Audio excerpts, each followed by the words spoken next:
Welcome back to Feel for the Game podcast. This is episode 23. We are in the midst of a chaotic bowl season, and we've only got 1 week left. So we got a lot of exciting games to talk about. We're going to pick the rest of the games on the slate today. We took a little bit of time off for the holidays to spend time with family and focus on that for a little bit and enjoy watching some of the games first. So we'll have a couple games that have transpired since then. We've got the playoff first round to talk about today. That was really exciting. Had some upsets, had some different outcomes than a lot of people expected. But with the group of five, I think a lot of what was expected ended up transpiring as well. So we'll be able to talk about that too. We got to go to one of these games. We were at the Ole Miss Tulane game for round one of the playoffs in Oxford, Mississippi. It was a really fun game if you were an Ole Miss fan. Once again, Tulane ended up on the wrong side of things in Oxford this year. Let's go ahead and get right into those recaps. We'll start with the game in Oxford.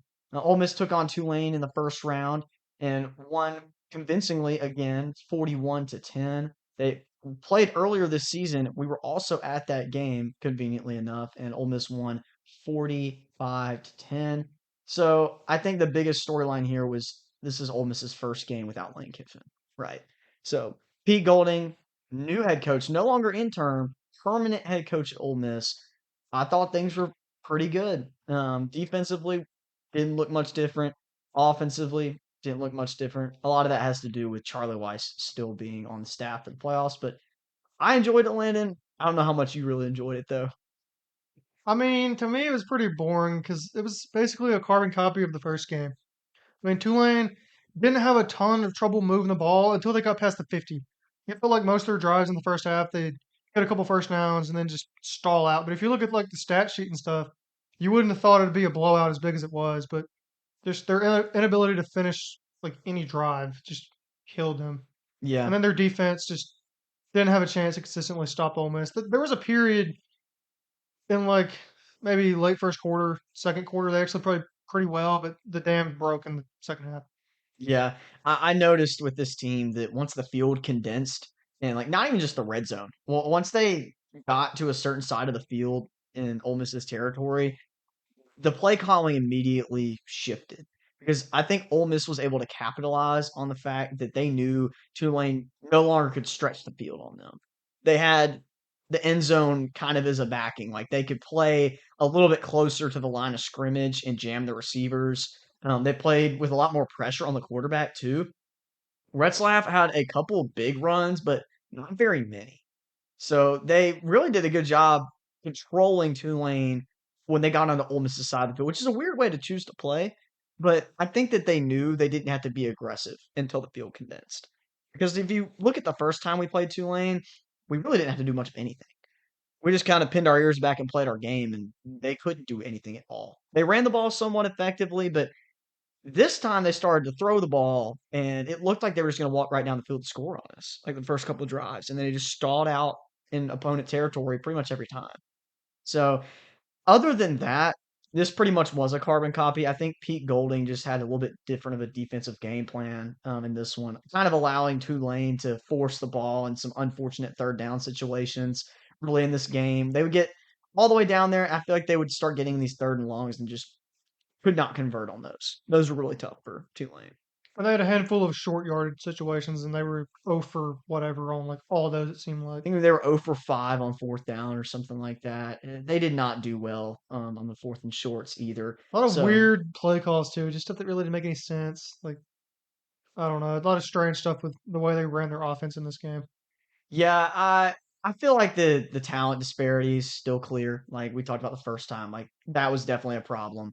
And it didn't change much here. I felt like Tulane had a better game plan early in this one, but it just didn't really matter. So a lot of what we expected here happened. I thought that Retzlaff did the best that he could. Coming back from how poorly he played the first time around, I was impressed. I thought he played well enough, but it just wasn't gonna really change anything. Their defense was just not on the same level with Ole Miss's offense, and that was evident the first matchup. Trinidad had his best output of the whole season in the first go around, and this time he really didn't have to do too much. Like he just kind of did his thing, and it just played out that way. So I was impressed with what I saw from Ole Miss heading into the Sugar Bowl matchup with Georgia for their second rematch. Ole Miss is the only team in the playoffs right now that is having to play two rematches in 2 rounds. It's crazy. Wild. Like, of course, Ole Miss would have to play two rematches, but that's neither here nor there. So, really interesting stuff from Ole Miss heading into the second round. I really think that they've played near flawless football down the stretch, and Georgia's really the only hitch in their step the whole season. If they right the ship here against Georgia, there's really not much this team couldn't do, but that's a tall task. Georgia's been really solid. We'll get into that matchup here in a little bit, but I think Ole Miss has a really good head of steam going into the second round. Next, we got Alabama taking on Oklahoma in Norman for the first round. Bama wins this game 34-24 in a crazy 17-point come from behind victory. They went 24 straight in this one to retake the lead. I did not see that coming. 17-0 is one of the worst leads in all of college football. I hate it. It's always suspect, but it just felt strange seeing Alabama get down so quick. And then Oklahoma just continually failed to just put the dagger in the coffin. And I think the play that stuck out to me the most was the key drop that the OU had on that long throw when they were up 17 nothing. It was third down. John Mateer rolls down. He has daylight for probably 20, 30 yards if he runs it. Rolls to his left. They've got a post going over the middle, and he gets to the left side of the safety. I think it was a running back, so it explains a lot. John Mateer throws it a little bit short. Running back runs under it, just drops it. It was tragic. If they score right there, I have a really hard time seeing Alabama still coming back. I think the momentum's changing right there, impacted this game so much more than people realize. But Alabama took advantage of that play right there. Well, at that point, it was 17-7. So Bama had just scored, and that would have been a huge like punch to throw back for OU to go back up 17. But the next play, they had the blocked punt, and then Bama pulled in a score, I mean, that's the whole and game then the right pick there. six after OU tried to score before the half. That specific part in the game turned everything around. And then Bama just took all the momentum from OU. They had a late fourth quarter touchdown, Oklahoma did, but Alabama pretty much dominated the second half after that. Remember at the end of the game, OU, their kicker that was like the best kicker in the nation, missing that field goal that would have made it a touchdown game, and they got the ball back after that, so they could have had a chance if he would have made the field goal. Yeah, I think that the most surprising thing to me here was not just the fact that Alabama decided to show up offensively and do what they did, and with the defensive score. If you had told me there would be a defensive score in this game, I would have put all my money that it would have been from Oklahoma. But it wasn't. So Alabama went from being completely dead in the water against Georgia, looking very average against Auburn, and getting beat by Oklahoma just a couple weeks before that, to saying, okay, well, we'll go into Norman at night during a playoff game, the biggest game of OU football as long as I can remember, and we're just going to beat them by 10 points after we already lost to them during the regular season. Like, if that does not make any sense to anybody else, I completely understand because it doesn't make any sense to me. I had Alabama losing this game after pretty much sending them preseason to the national championship, like I've said, and picking them in a lot of different games, even against Oklahoma earlier this season. I just had no faith. I was like, there's just no way this team is going to be able to get healthy before this game, get prepared, go into Norman at night, and win this football game. I just didn't have faith in Alabama to get it done. I said I'd rather be proven wrong in this scenario and be partially right that Alabama's as good as I thought they were than to sell out on Alabama like I've been doing and have them let me down again. So here we are. I honestly can't believe I didn't just go for the sellout of Alabama like I should have. But at the end of the day, I stand by what I said, and here we are. Alabama proves me wrong. So we'll have to see what I decide with Alabama going into the second round. This is a completely different team than I expected to see in the first round, as it is. Something funny I did actually is on our last episode I did pick Oklahoma to win, but in my bowl picks I realized a few days ago that I actually picked Bama, like when I first did those. So Really, yeah, that's weird. I didn't I know was that you going said through that. it and saw that. I was like, wow, Well, I was kind of torn on it too because I remember we were talking about it before we I recorded. was torn on that one, and I was so torn on A&M Miami. Because I would like typically when I'm looking at games, like I immediately like I'll see a team and see the other team, and within 5 seconds I have a pretty good idea. I'm like, that team's gonna win. Like that's how my feel kind of works initially. And I usually take a lot longer to calculate different statistics, and I actually look at the different matchups a little bit further and how the teams are playing with trajectory and everything. But I immediately was like, Alabama's going to win. It's a playoff. Alabama's going to win. And I immediately was like, wait. They just lost to Oklahoma. They're not going to win. Like, they just got blown out by Georgia in And the it's on SEC the championship. road. Like, there's just Yeah. no way. All the odds were stacked up against Bama. And so a normal person would pick Oklahoma. That's what I did. Like a casual. I knew deep down that Alabama was probably going to win the football game. And I still went against my better judgment and against my preconceived notions, and I picked Oklahoma. And that is where we are at now. So Alabama goes on to the second round and plays Indiana in what will probably be a really interesting game. We're going to break that down here shortly. I think that one's going to be really interesting. All right, next, we've got the Texas A&M Miami game. I thought this one was probably the most interesting one on the whole slate. Not just because it was another upset, but because Miami almost didn't even make the playoff. They were this close, and nobody can see this because we're currently recording without a camera, but I'm giving a little gesture with my fingers, and there's about a 16th of an inch between my thumb and my index finger. They were that close to missing the playoffs, right? And here they are. They go into College Station, 110,000 fans screaming, and they've been playing pretty good football down the stretch. But they had two ugly losses. They just didn't feel like a team that was going to make a run or even win a game. So they had the odds stacked up against them. They go into College Station and win. And hold A&M to 3. Yeah, that's even more crazy. How this game played out was even more crazy. And I'll give myself credit for picking Miami. Yes, I did not see this game going the way that it went at all. I figured if Miami won this football game, they were going to have to score some points. I knew that with the composite of both of these teams being very similar, that it was going to be close. I just didn't know what kind of game we were going to get. We got the slug out opposite game that I thought we would get. A&M really struggled to run the ball, lots of turnovers, inconsistent quarterback play, failed to capitalize on field goals and red zone opportunities early, and then Miami, when it mattered the most, put points on the board. And their defense came up with huge plays. Ruben Bain had a monster game, several sacks, a field goal block, some TFLs. He was everywhere.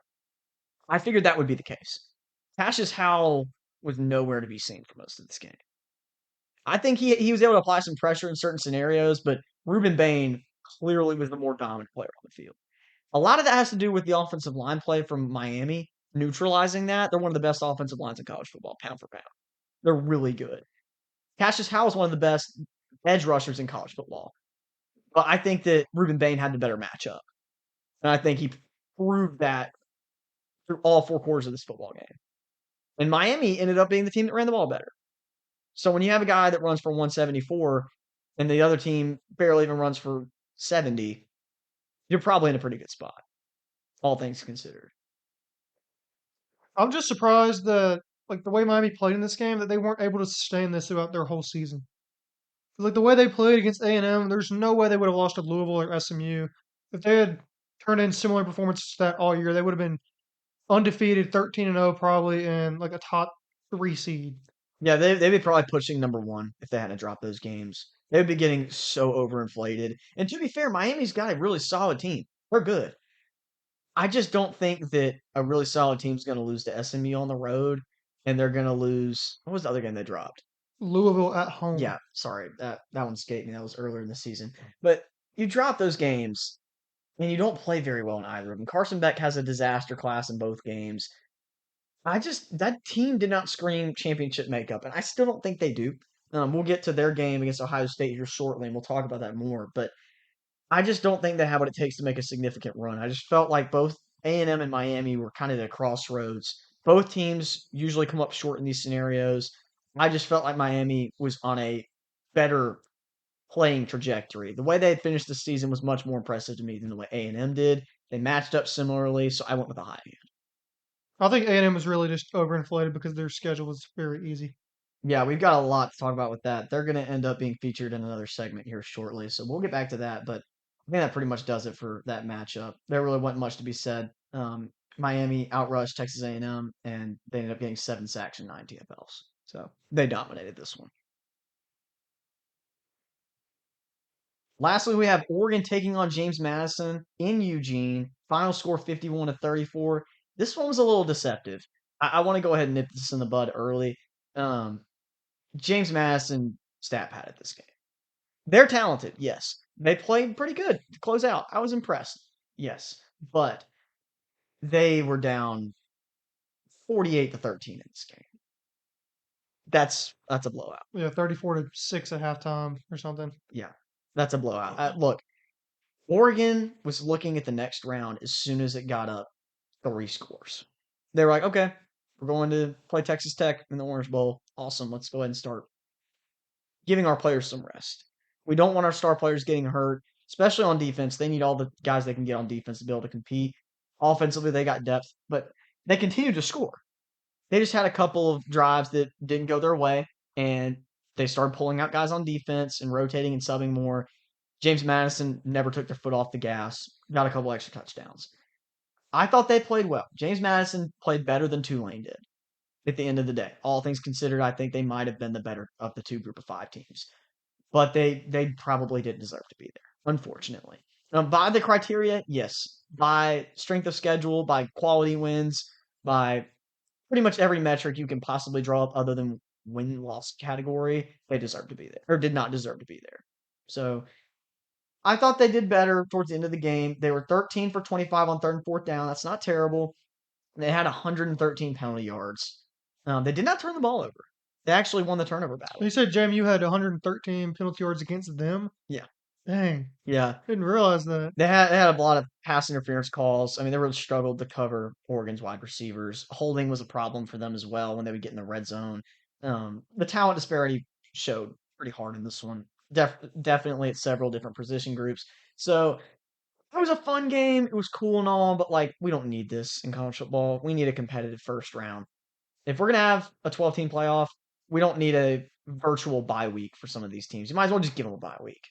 So that's where we're at, unfortunately. Hopefully things change. I doubt they will. We'll see what the playoff committee decides to do between now and next year to fix this issue. Eliminate auto bids, please. I think it should just be the top 12 best teams in the country. Period. End of story. Keep the same format. Just put the 12 best teams in. It's not that hard.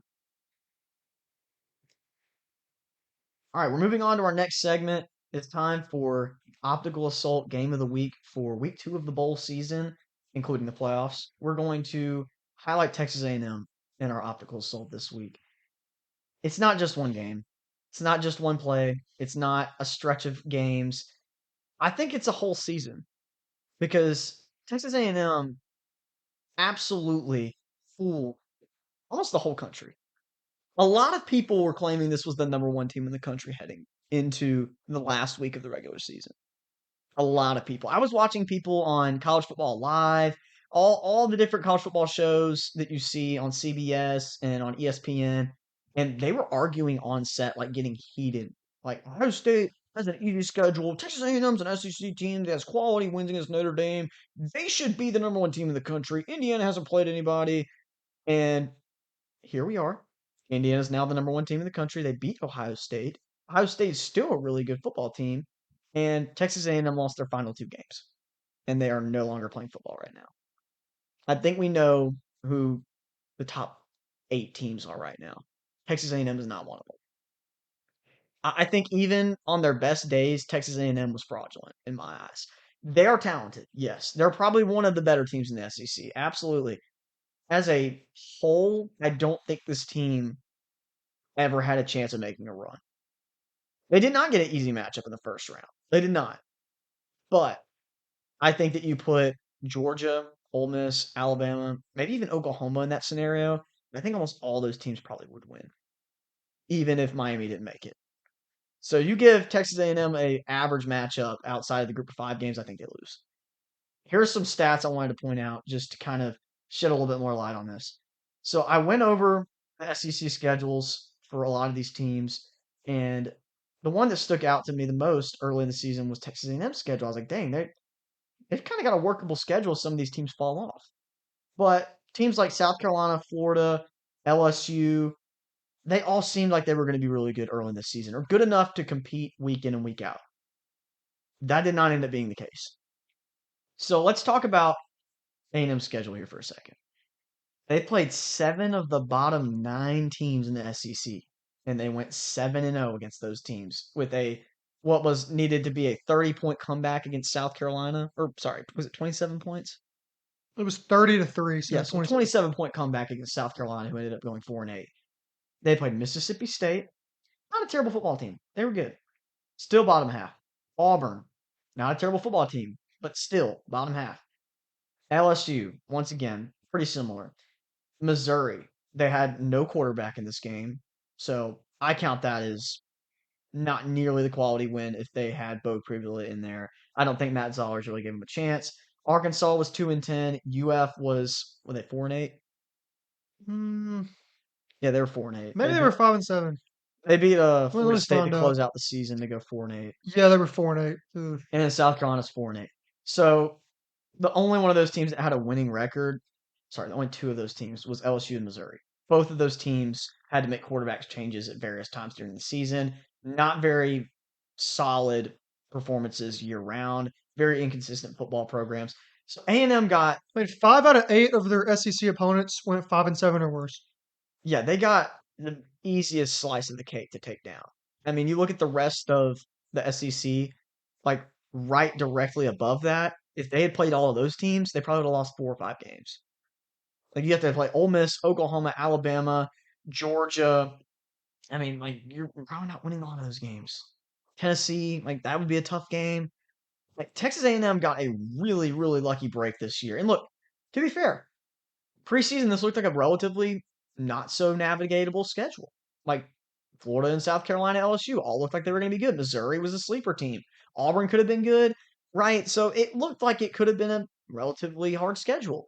So it's not necessarily their fault, but their schedule played out the way that it did, and this team got overinflated, unfortunately. We saw that coming going into the Texas game, and we were like, I think they're going to drop that one in Austin at night, rivalry, odds stacked against them, history wise. This game has been tough for A&M. And sure enough, they face one of the only good defenses they played all year, and they get absolutely shut down. It happened again in College Station. They played a really good defense, and they got shut down. Marcel Reed finished the final 2 games of the season with 64% completion percentage. Not terrible. 417 passing, so averaging just a little over 200 passing yards. 0 passing touchdowns. 0 rushing touchdowns. 4 interceptions. 98 rushing yards. Took 8 sacks and lost a fumble. So 5 turnovers and no touchdowns in the final 2 games of the season. You can't do that. This guy was one of the Heisman front runners going into week like 11. And then he finishes the season like that. Imagine if they had given him the Heisman. I mean, we are so lucky that they at least gave it to a guy who finished the season out 13-0 with quality wins because of the way he played. But Marcel Reed's very talented. He just struggled down the stretch against more quality opponents. His schedule did not set him up for greatness here. It set him up for failure. So A&M massively overinflated early. A lot of people were not expecting the ending they got this season. Probably one of the worst 11-0 seasons that we've ever seen. Aggie's gonna Aggie. Yeah. And it may not be 8-4 this year, so it's something to cheer about if you're an Aggie fan. You escaped the matrix of 8-4, but you didn't escape the This hurts disappointment. worse though because you thought you were finally gonna be something, and then you just 0-2 out right at the end when you play real teams. Yeah, that's unfortunate. If I was a Texas A&M fan, that would suck a lot, but at least I don't have to hear people yapping about how we went 8-4 again or 8-5. Like I'll that would probably drive be me eight and crazy. four next year. I mean, they're gonna get a lot of these guys back. Like they're probably getting Mario Craver. They're probably getting one of their running. I think they'll get Ruben Owens back. They're gonna get Marcel Reed back. They'll have a lot of these guys coming back. They're losing Casey Concepcion to the draft. He's really stinking good, so they're gonna miss him. But transfers, they'll come back. They'll be good next year, I'm sure. But Let's just see is how the this team gonna schedule take another looks. step? I don't know. I don't know if they will. That's asking a lot. Mike Elko going into next year with adding another conference game. I don't know what this team's going to do, but they really screwed up a huge opportunity here to do some great things this year. So we'll see going into next year if they can capitalize on maybe having a better recruiting class with more impact players. All right, we're going to talk a little bit about our favorites to win the national championship right now. After watching the first round of the playoffs, things have changed a little bit. My opinions have shifted a little bit. I don't know about you, Landon, but I'm kind of starting to feel a little bit different about Oregon and Georgia. Not because Georgia played, but we saw those teams most recently. Oregon just played their game, and then UGA played in the conference championship, and both those teams look really hot to me. I'm leaning probably Oregon offensively, but Georgia's defense has been much better down the stretch. So I think both those teams have the talent composite and are hot enough to make a run. I'd probably pick one of those if I had to put money on it right now. But the Vegas favorite is currently Ohio State still. Yeah, I'm kind of feeling a little bit different about Oregon also, but in the opposite way that you are, I think. And then Alabama is really, really interesting to me now. Yeah, we talked about this a minute ago before we recorded. Um, Alabama has 3 losses right now. They're 11-3. They might be the first, and I'm not saying they're going to. I'm saying they could be the first team to make the national championship with 3 losses, and maybe the first one to win it with 3 losses. They still have a shot. They're hot too. You go into Norman at night and you win the way they won. They didn't even have to run the ball. Imagine if they start running the ball. I'm not saying they're going to. They haven't all season. They're probably not going to. But they're healthy. Cuevas is back. Jam Miller's back. Ryan Williams decides to show up for one game. That could be a difference maker. So, I mean, they look like they could win a football game they're not supposed to again. No one, I think, is really expecting them to beat Indiana, but deep down, I think everybody knows that Indiana's low key still kind of the underdog here, if that makes any sense. Yeah, I mean, just with history and stuff. Yeah, like you look at the logos, obviously they're the underdog, but they're a 6.5 point favorite currently. That just doesn't feel right to me.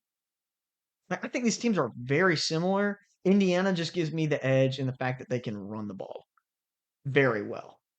I think that's the only reason I would pick Indiana right now. But I mean, Alabama at the quarterback position right now is arguably pretty close. Like Fernando Mendoza is great. Obviously, he was the Heisman winner. He's one of the best quarterbacks in college football. When Ty Simpson is playing his best, he might be one of the best quarterbacks in college football as well. So I like the wide receivers for both teams. I like the offensive lines for both teams. I just think that Alabama might have an edge defensively. So we've got something to look at there. Alabama could make a run. Nobody was expecting Alabama to make a run. They saw 3 loss Alabama, and most people just wrote them off immediately. So that's going to be something to take a look at for sure.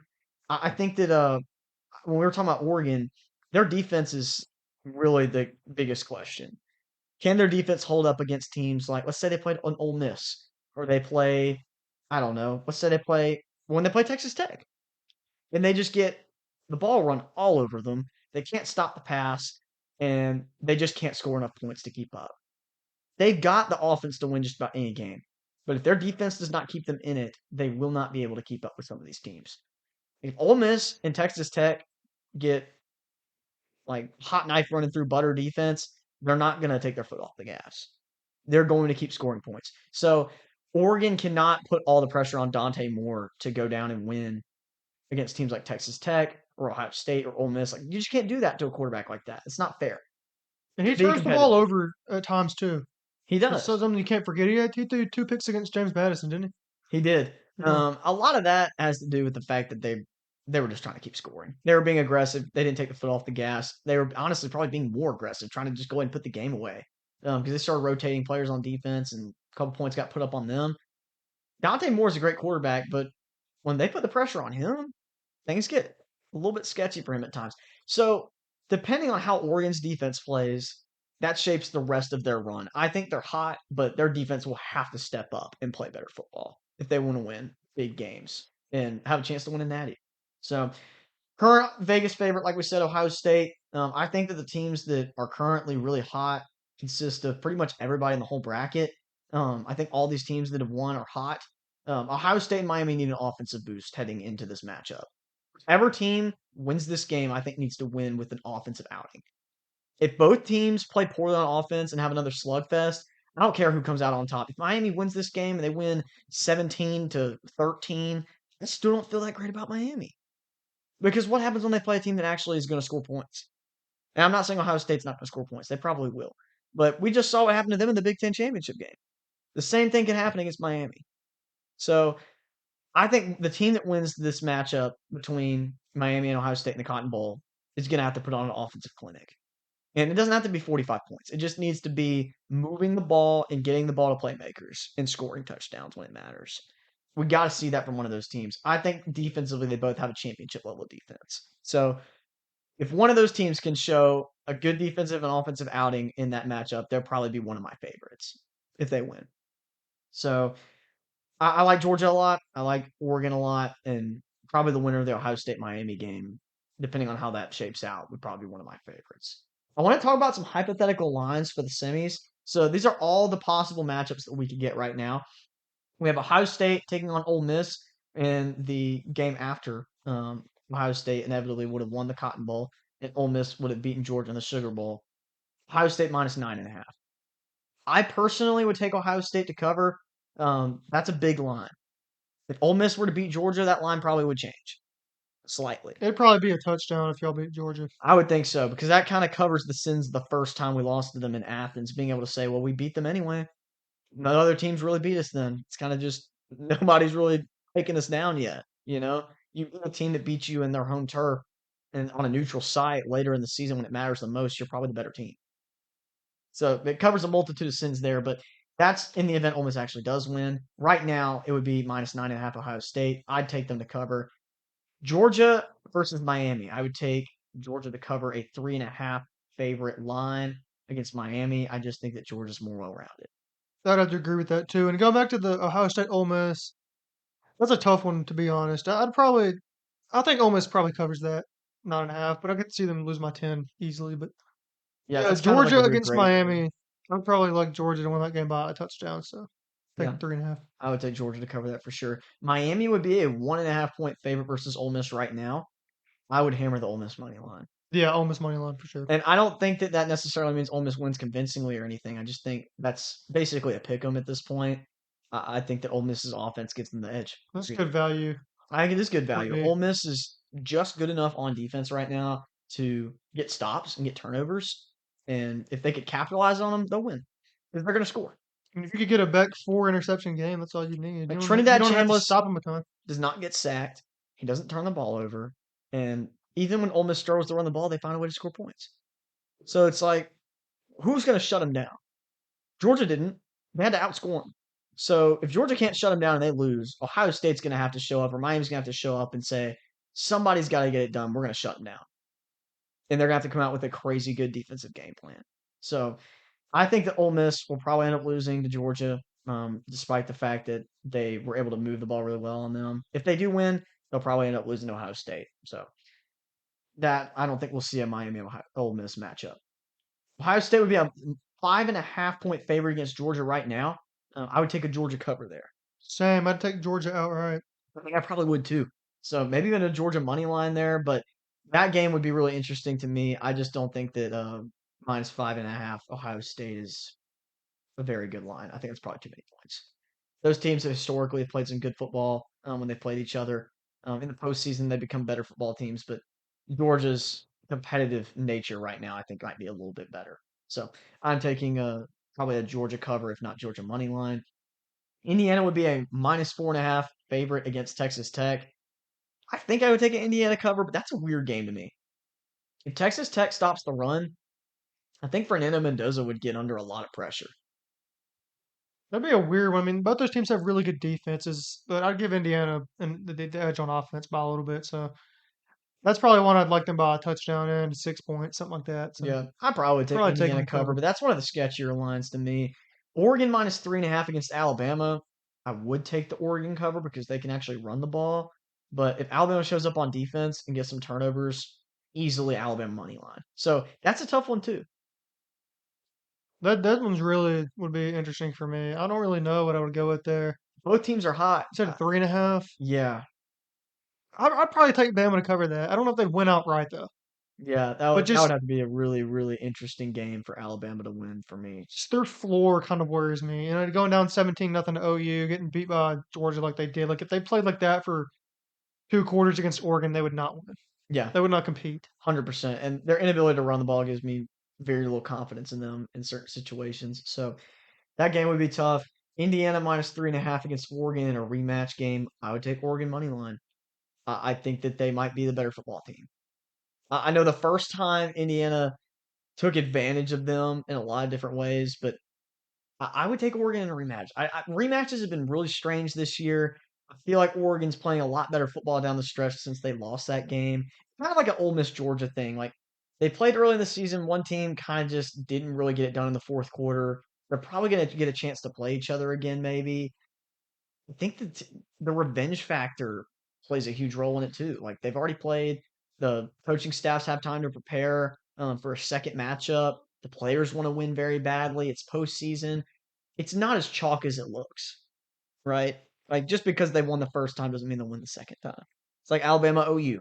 Like I was a casual and picked OU to beat Alabama the second time. I mean, it's postseason. Everything's on the line. Alabama, I mean, barely lost the first time. It's never chalk. It's never going to be chalk every single time. So that one's a tough one as well for me. Texas Tech -2.5 versus Alabama. I had Texas Tech cover. Unless Alabama just pulls off some random like masterclass on the ground running the ball, this to me feels like a bad matchup. I think that Texas Tech is a more well balanced football team, and they would get pressure on Ty Simpson. They would stop any chance of Alabama running the ball, and I think they would score just enough points against Alabama to probably win a close one. I'd actually go against you on these last two. I would take Indiana to win a rematch because, and they beat Oregon pretty handily on their home field, so it'd be hard to pick against that. And then I'd actually have Bama outright upset against Texas Tech. I think both games would be really close. I just have a hard time. Like, if I'm thinking matchup, yeah, Indiana probably matches up better against Oregon and would probably win. That one's more of a feel thing for me. I'm picking Oregon off of a feel. I look at the matchup against Alabama with Texas Tech. Matchup sounds Texas Tech like by at least a touchdown. Like Alabama's at a huge disadvantage if you just look at the matchup. But I feel like Alabama probably would win. So both of I kind of feel inverted on both those, but I don't know that we'll see either of those matchups again. I think we're more likely to see Indiana and Oregon play again. Probably. That would be a result of Alabama losing and Texas Tech losing. Therefore, we would never see Texas Tech and Alabama. So, yeah, those are our hypothetical lines for the semis. I got those off of FanDuel, by the way. You can check those out there. It's pretty nice to be able to have those future lines to look at in case these do play out. If you want to bet those, that is an option. So, I think you can bet them right now, even if they don't come into fruition. I think they isn't it there like a way they refund your money if they don't come to fruition? Like you can go ahead and bet on it, like where the line's at now. I'm not sure. I've never tried to do that. So, I haven't either because we can't do it in Mississippi. But I think if you can, that might be an option. That'd be pretty cool. But those are the hypothetical lines for the semifinals. We're gonna go ahead and get into our bowl and playoff picks that we have left. Um, these playoff picks are not going to be obviously for the rest of the playoffs because we don't know the rest of the matchups. So just for the current games that are slated and the rest of the bowl games that we currently have. We'll start with Penn State and Clemson. This game actually already transpired as of us recording this right now. I picked Penn State. We're not going to do score predictions for a lot of these just to save some time. We'll only do those for the playoff matchups. But I had Penn State by a touchdown. I had Clemson winning. No. So Penn State gets the W there. Georgia Tech takes on BYU in the Pop Tarts Bowl. I had Georgia Tech taking the win here. I think this game is currently at halftime right now. Georgia Tech is up 21-10. A lot of crazy stuff's going on in this one. There was a fumbled kickoff after a Georgia Tech touchdown, and they got the ball back and scored on the next play on a pop pass. So they're up 11 heading into the second half. I had BYU winning. So, not looking great for me at the moment. I think that'll probably turn around. We got a lot of crazy games coming up. I think looking at the rest of this game, just considering the fact BYU narrowly missed the playoffs, this team is good, but I don't think they ever had a chance being competitive against like top 12 teams. Georgia Tech's not a top 12 team. They're taking advantage of a lot of turnovers and really weird spots in this game. They're not better than BYU talent wise, especially on defense, but they're more opportunistic than BYU is. At least in this game, they're being more opportunistic. So that's kind of like BYU was like that all season against teams in the Big 12. But when it came down to playing a team with a good offense like Georgia Tech and an opportunistic defense, they've really not shown up in this one. It was Haynes King's final game. I had a hard time picking against him. So he's playing well so far. Next matchup, North Texas versus San Diego State in the New Mexico Bowl. I'm taking North Texas despite the fact that Drew Mestamaker is not playing in this game. That sucks. I really want to see him play in this one, but even if they don't have Caleb Hawkins, I still think they find a I way to think win Caleb this. Hawkins is going to be a go for this game. You think so? Yeah. All right. Well, assuming he's not playing, I'm still taking North Texas. San Diego State's defense is really solid. Offensively, they're not the greatest. They'll have to be able to run the ball really well to win this one. I'm going to take the North Texas Mean Green to win. I'm going to take North Texas as well.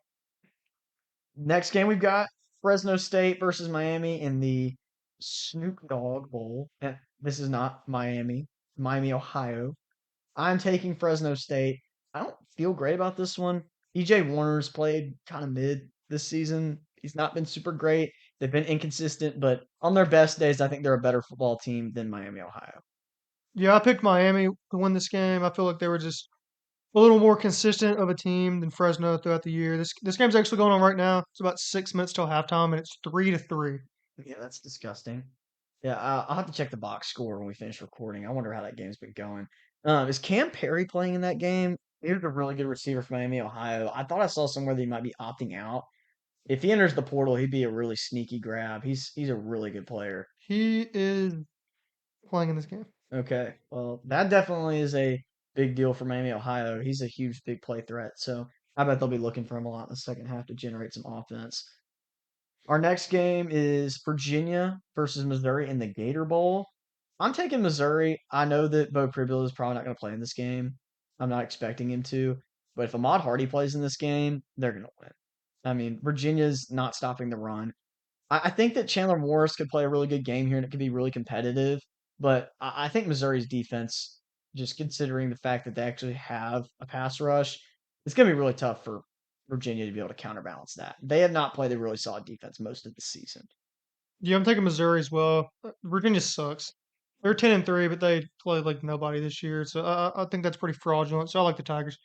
Yeah, the Gator Bowl is usually a pretty good game. I think this matchup's one of the better bowl matchups, to be honest with you. I know Virginia's not as great as their schedule and their record would indicate, but I think it'll still be relatively fun because Bo Pribula not playing gives them a little bit of a chance. We got LSU versus Houston in the Texas Bowl tonight, 8:15 kick. It's crazy Central Standard Time. I'm taking Houston. I think that Connor Wigman's going to get it done. Depleted LSU football team, completely sold out on this season. There's not any momentum for them at all. Everybody's moving on and moving forward to next season. I just don't feel like this team's going to get it done. It reminds me a lot of when they played Kansas State a couple years back, and they got throttled by an average Kansas State team because they had so many guys opt out and transfer. I think a lot of key players for this football team have opted out, declared for the draft, or transferred. I really don't think they have a cohesive unit that is ready to play and well coached. I think they get beat very badly, or not very badly. I think they get beat convincingly by a team with a solid dual threat quarterback, which LSU struggles with, and a team that didn't lose a bunch of players and coaches. I actually had LSU picked in this one for like a week plus before this, but I'm actually going to change my pick. So many opt outs from LSU side. I would assume most of Houston's team is playing. I think they'll be more motivated in this game, and I think they go out and get to a 10-win season this year. Yeah, this is like their Super Bowl. Considering how bad they were last year, they get to play LSU. LSU's like a flagship program in the SEC. I mean, Houston really never had a chance. I say that. They were in the picture to be in the Big 12 championship game, but I think everybody kind of knew it probably wasn't going to happen. So Houston's just been ready for a good bowl matchup for the past couple of weeks, and they got one. They got probably one of the better bowl matchups that there was. So if they can take a win here, that'd be huge for Willie Fritz to get to 10 wins. I think he'd probably be one of the hot names going into next year for any coaching vacancies. All right, so we've got the Birmingham Bowl. Matchup is Georgia Southern versus App State. This is a rematch. You typically don't get rematches in bowl games, but due to some teams opting out of their bowl games, we got this matchup. Georgia Southern won the first go around.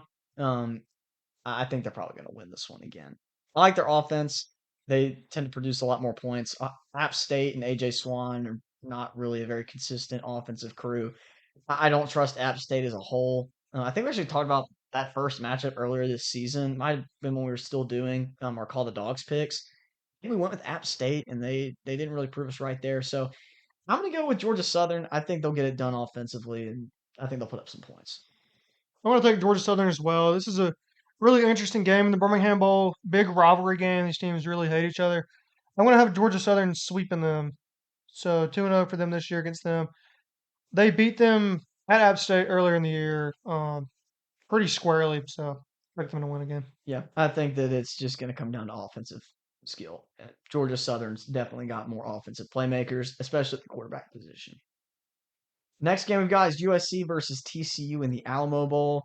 I'm going to go with USC. I think Josh Hoover opting out of this game is kind of a no-brainer. USC's got most of their players. Offensively, they've got a lot of really talented guys. I don't think Makai Lemon will probably play in this one. He's an easy first-round pick, so he probably won't be playing. But they've got a lot of other guys all over the field that need to improve their draft stock, and that probably are coming back next year. So I look for USC to win in somewhat of a shootout. USC is the more talented team, the more consistent team, and then of course Josh Hoover being out for TCU. I like USC as well. Next game is Tennessee versus Illinois in the Music City Bowl. I don't feel really great about this one. This could be a weird game because Tennessee has always played really strangely against Big Ten teams in bowl games. But I'm going to take Tennessee against Illinois. I just don't think that Illinois is going to be able to keep up. I see a lot of points from Joey Aguilar and company. Illinois might score a couple touchdowns early, but I think later in the game, Tennessee comes up with some key turnovers and probably wins by like 2 possessions or more. I have a weird feeling about this game. I just feel like it's going to be really strange to watch, and I think it's going to be more of the game style that Illinois is going to want to play. But I think Tennessee finds a way to win anyways, just being more talented. Yeah, that should be a fun one though. Music City Bowl is always a good matchup for the most part, as long as Iowa's not playing in it. Speaking of Iowa, our next game is Vanderbilt versus Iowa in the RealiQuest Bowl. I'm taking Vanderbilt. Uh, I don't love this matchup for them, to be honest with you. I really don't. But I'm going to take them to win. I think Diego Pavia has more to prove, once again, like he always does. I don't know where Diego Pavia is going. I don't know when the next time we're going to see him in a uniform is holding a football. But if this is the last time we watch Diego Pavia play football, I'm going to pick him to win. So I think Vanderbilt's going to get it done. I think they find a way as well. I just think they're a better team than Iowa. Iowa's offense just too limited to be able to keep up with Vanderbilt if they get it rolling. Yeah, this next game is really strange. We've got Arizona State taking on Duke in the Sun Bowl. I really, really like Arizona State, but I just hate that Sam Levitt's not going to be playing in this game. I think Raleek Brown already declared for the draft. I don't think he's going to be playing in this game. So Arizona State's down two of their best players. Jordan Tyson's probably already opted out of this game as well. Probably. Duke is going to have all of their players probably playing in this game. Cooper Barkate and Darian Mensah are returning. I'm going to take Duke in this one. And that's only on the basis that I just don't know who Arizona State's going to put out there. Am I going to trust Jeff Sims to get it done? He could. He very well could. This could be a really close game. Probably will be. I just think Duke's got more cohesion on offense. They're going to find a way to score just enough to win. I just can't take Duke in this game. I don't think they're good really at all. Even though they won the ACC, they beat a really overrated Virginia team. They got beaten pretty handily by Tulane and also lost to UConn. I know Arizona State with the opt outs and stuff, but I still think they're just more talented and they find a way to win. Yeah, that should be an interesting one to watch. I think the matchup's really strange there. Next one we've got is Michigan versus Texas in the Citrus Bowl. This is probably one of the best bowl games on the slate. We still have some opt outs here, unfortunately. So it's becoming a lot more of a regular thing that we're seeing. No, I hate that from the bowl season, but we've got a game here nonetheless.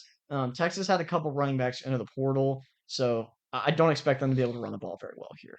I think they're going to be using several different guys out of the backfield, like Ryan Wingo, and they're going to have to get him in space.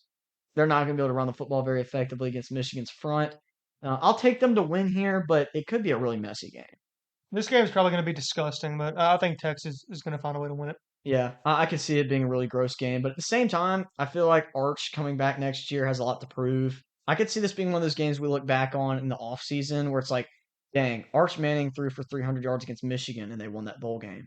Next year, and that's kind of a sample, as a little teaser of what an improved Arch Manning might look like next year. So he could play really well, and we could be looking at maybe overhyping Texas going into next year, or he could play horrible against a good defense, and everybody's really worried about Texas next year. I don't think you should take too much stock out of this game, but it should be a fun one. Next, we've got the Cotton Bowl. So getting into the playoff second round matchups, we're looking at going to this game right now. Tickets are dropping. We're trying to make it make sense with the holidays and days off. These games are in the middle of the week, so thankfully we have 2 days off from work. So we're going to try to make it happen. As of right now, not sure yet. So Miami takes on Ohio State in the Cotton Bowl. I have Ohio State winning this one 27-24. I could see a really low scoring outing. I don't see it being a lot of offense. I think that Carson Beck's going to come up a little bit short in this one. I think a key turnover or two costs him in this one for sure. Julian Sayin is clearly the better quarterback here, but I think with this being a new situation for both quarterbacks, we might see the best version of either of them that we haven't seen yet. I think these teams are pretty similar, except Ohio State is more talented and they're more consistent. I feel like Miami's best performance could definitely compete and be very close with Ohio State, but just the consistency of Ohio State I like better, so I'm going to pick them to win this game. Probably something like 24-10. That's what I Yeah. feel like 24-14 maybe. I think the best Ohio State team showing up is winning this game no matter what. Yeah, I don't even if think they get the best Miami. I don't think there's a scenario where the best Miami team wins against Ohio State because Ohio State's worst performance is not very bad. So Ohio State would have to come out with some injuries or they'd have to play very poorly. Carson Beck would have to have a career game, I think. Should be fun though. I think with the defensive pedigree of both teams, it could be really interesting. Next, we got the Sugar Bowl. Ole Miss takes on Georgia in another rematch. We talked about this earlier. Ole Miss is playing back-to-back rematches in the playoffs. Obviously, Georgia is probably more equipped to win this game. They've been here before. They're more consistent on defense than Ole Miss is. They've got a very cohesive offense with little to no injuries. I'm going to take Ole Miss. This may be the last time Ole Miss ends up here. I'm not going to not ride with Ole Miss here. So I'll take Trinidad Chambliss on the victory train to go to 13-1, get a revenge win against Georgia, and move on to probably playing in Ohio State in the semifinals. I want to take Georgia to win this one. They've been in this position many times before. This is almost first time here without Lane Kiffin now. I think this game will be pretty similar to how it went down last time with kind of a shootout. Both teams' offense is performing pretty well, but I like Georgia to win this game. Despite how a lot of these rematches have gone with the other team winning, I like Georgia to find a way here and actually have them win the national championship still. Yeah, I think Georgia's one of the most well-equipped teams. Ole Miss hadn't played them already. I wouldn't have much faith. But I think just after seeing the first game, I feel like the rematch, both defensive staffs are going to have a better game plan. It's not going to be as high scoring. I didn't say my score prediction from earlier. I had Ole Miss 31-27. You could flip that around and say Georgia 31-27. I don't have a huge, really awesome, great feel for the winner of this game. But I got to go with Ole Miss. So I'd probably say something like 38-35, something like that. yeah, that I just have a hard time seeing it being a legitimate shootout. Like, I think it'll be a great game. Ole Miss doesn't turn the ball over, so I don't think Georgia is going to get a huge lead at any point, or they're going to have a catastrophic start or end to this game. I think there'll be one or two plays you look back on and say that's why they won. So should be a close one and a fun one. Wish we could have gone to this one. That was the plan originally, but with how our days off lined up, this was late at night on New Year's in New Orleans. It was going to be crazy. Ticket prices are insane, absolutely insane. I did not expect them to be as high as they were. I'm not paying 250 to sit at the top row of the nosebleeds. Yeah, it's diabolical prices because both those teams are so travelable to New Orleans.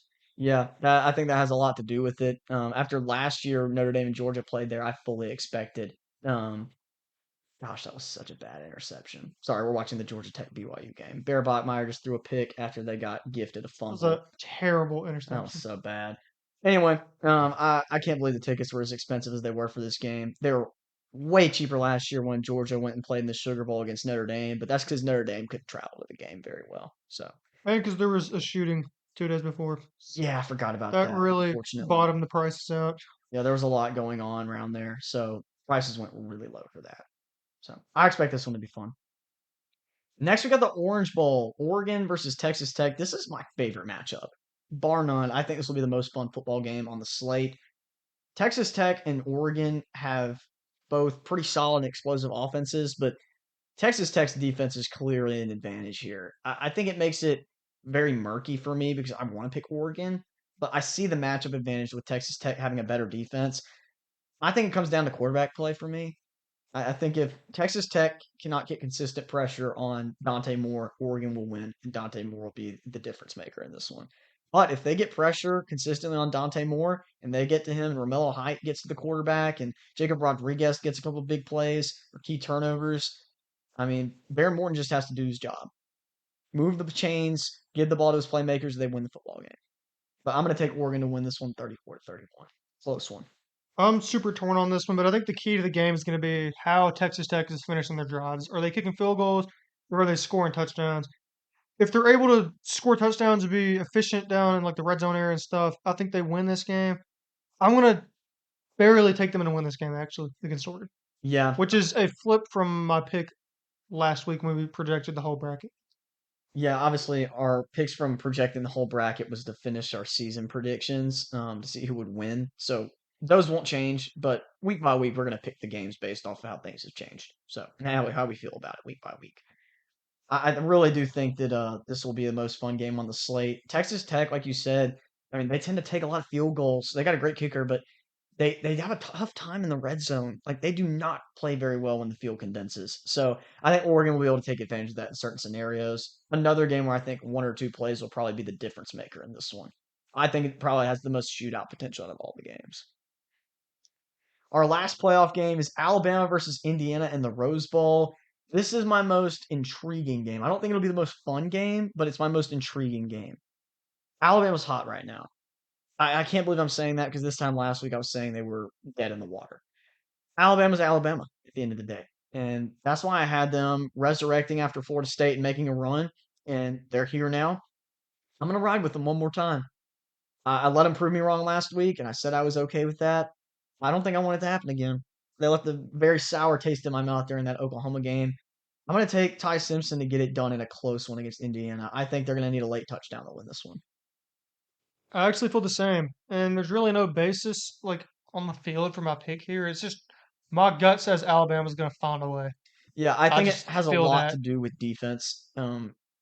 Indiana has a key loss on defense for me. Loss of star defensive tackle after celebrating post game. I don't know if you saw the video, Landon, but he was jumping up to high five a fan and he came down wrong on his ankle and he's out for the season. Terrible. So that's losing an interior piece, especially on a star defensive line. That's not good. I know Alabama doesn't run the ball well, but that changes the pressure a lot for Ty Simpson. So that's a big deal. I think that's going to matter a lot. If Alabama runs the ball at all or gets a couple of explosive plays on the ground, I think that's a huge pickup for Bama, and they probably give themselves a chance to win it here. I think both quarterbacks have a really solid game. I think the losing quarterback will probably have a key turnover or two that will cost them. One of the defenses is going to come up with a big play, but I'm going to go with Alabama. Back to our bowl games, we have the Independence Bowl. Coastal Carolina takes on Louisiana Tech. I'm going to roll with Blake Baker in Louisiana Tech. That's assuming that he's playing in this game. I don't know who all's playing, to be honest with you, in some of these, but I think Blake Baker's going to be playing this game. I don't see him declaring for the draft or in the portal. I think he stays where he's at, uh, and I think he gets it done. Coastal Carolina's offense has been really bad since their quarterback Collier got injured for the rest of the year. And Louisiana Tech has a pretty good defense, so I think their defense will be the difference, and they'll win this game. Yeah, and just to be clear, if anybody's listening to this and they thought I was talking about LSU's defensive coordinator, I'm not. I'm talking about the better Blake Baker, the quarterback for Louisiana Tech. And he did play against Blake Baker in Baton Rouge earlier this season. I had a lot of fun with that with my buddy, the LSU fan. Every now and then I'd make a joke about that. It's just really fun that we got a Blake Baker at quarterback going up against a defensive coordinator whose name is Blake Baker. So really fun. And both teams are from Louisiana. School game. Ended up being actually really close. Next, we've got Rice versus Texas State in the Armed Forces Bowl. I really like Texas State in that offense against Rice here. I just don't think that Rice is going to get it done offensively to keep up. But if Bo Sparks has a big game, I think they'll take home a W here. But he could opt out too. He was one of the best wide receivers in college football, very unsung player. If they lose a couple guys or transfer portal get some guys that we don't know about, this game could be close. But I'm going to take Texas State. Texas State's been hot. They were 3-6, looking dead in the water to miss a bowl game, and they won three in a row. Rice is just terrible. I feel like they go 5-7 every single year. They just beat the teams that they're about the same as or better than, and then Any team with the pulse they play, they get murdered. So I like Texas State to win this one pretty convincingly. Yeah, I think that should probably be an easy win for Texas State, unfortunately for Rice. Next, we've got the Liberty Bowl, Navy versus Cincinnati. It's an interesting matchup for the Liberty Bowl. Cincinnati's without Brennan Sorsby, unfortunately, another huge opt out. He is seeking to enter the transfer portal, possibly looking at the draft. I'm absolutely expecting this to be a portal move for Brennan Sorsby. I doubt his draft grade is very high. I think Navy's probably going to have no opt outs, no transfers, and no draft declarations. So all the seniors will probably play in this game, and that matters a lot.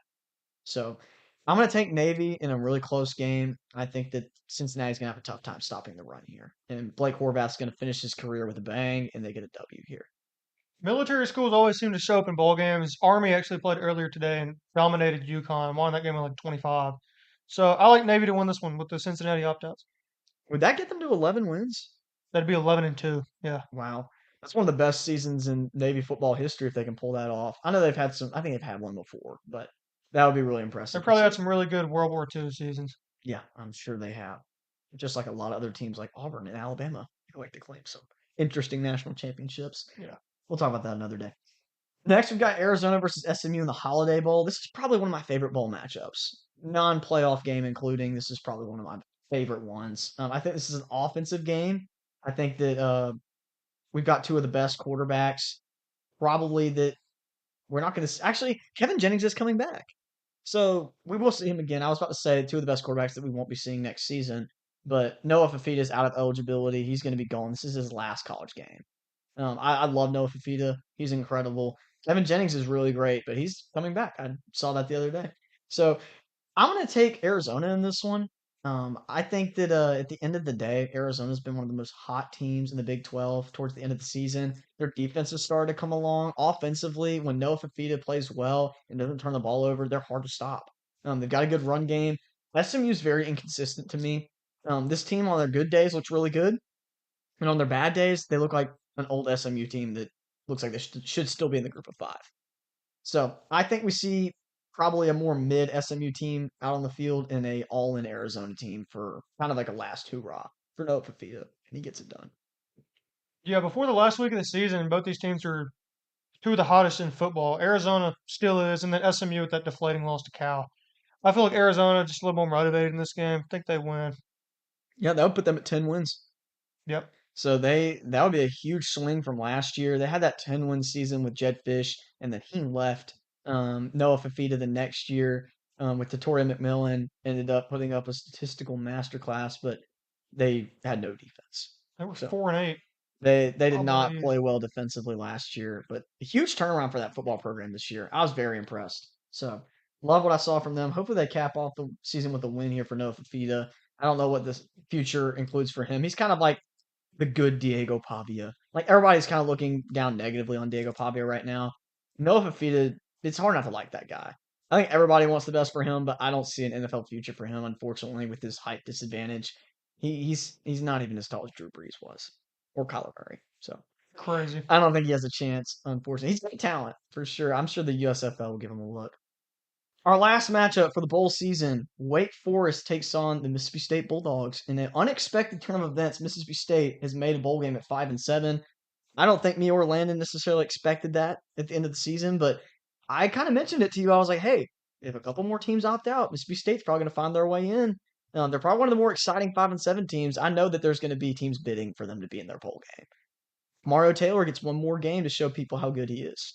I think he's going to have a great game. I don't know if passing the ball it'll be his best game, but I think he's going to run all over Wake Forest. I think Wake Forest sucks, to be honest. They're 8-4, but I mean, you see some of the results they had. They had a really easy schedule, beat most of those teams, but they lost 42-7 to Florida State.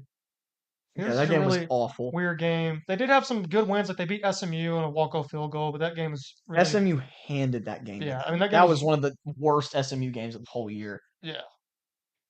And State, I know they went 5-7 this year, but I think this is a different team with Kamaria back there, and he's gonna have had a full month of bowl practice as the starter. I think he comes out, plays really well. I just don't think Wake's gonna have an answer for him. Who's going to be playing quarterback for Wake? Like Robbie Ashford? It's probably going to be Robbie Ashford. I think this is his last game in football. There's no way he has more eligibility. I cannot imagine he does. So, unless he's one of the many quarterbacks filing for a waiver claim, then I think he's probably done. So, we'll see Robbie Ashford versus Kamario Taylor in a dual threat quarterback clash. I'm going to take Mississippi State in that one. Should be a fun one. I really want Brennan Thompson to have a big game here as a final send off before he goes to the NFL. He's probably been one of the more unsung players in college football as well. Yeah, I'm I'm going to excited to see what his 40 is going to be at the combine. be really interesting. I think it's going to be a sub 4.4 easy. I think it probably could be sub 4.35. That dude can fly. One of my favorite players in college football. But That's going to yeah, do I'll it. be taking the dogs by a touchdown here. I actually didn't say my pick. I mean, everybody kind of knew because I'm a State fan, but I'll take them to win. Yeah, that's probably my fault. I was assuming you were going to pick them to win too. But yeah, I think a touchdown's probably a good play. That's going to do it for us. We just went through, gosh, what, like 20 20. game picks? Yeah. Yeah, I think that's the most we've done in a sit down. So I'm definitely ready to chill out and finish the rest of this Georgia Tech BYU game. It is still 21-10, almost the end of the third quarter. I think we just watched like back to back turnovers and Georgia Tech's driving. So gonna enjoy the rest of this Pop Tart Bowl. We actually just split a pack of Pop Tarts a minute ago while we were watching the Pop Tart Bowl. So I don't know how many podcasts can say that they sat down, recorded the podcast, and ate a Pop Tart while watching the Pop Tart Bowl this year, but we did. So we're having fun. We're gonna enjoy the rest of the bowl season. We'll be back here in a couple days to talk about the semifinals.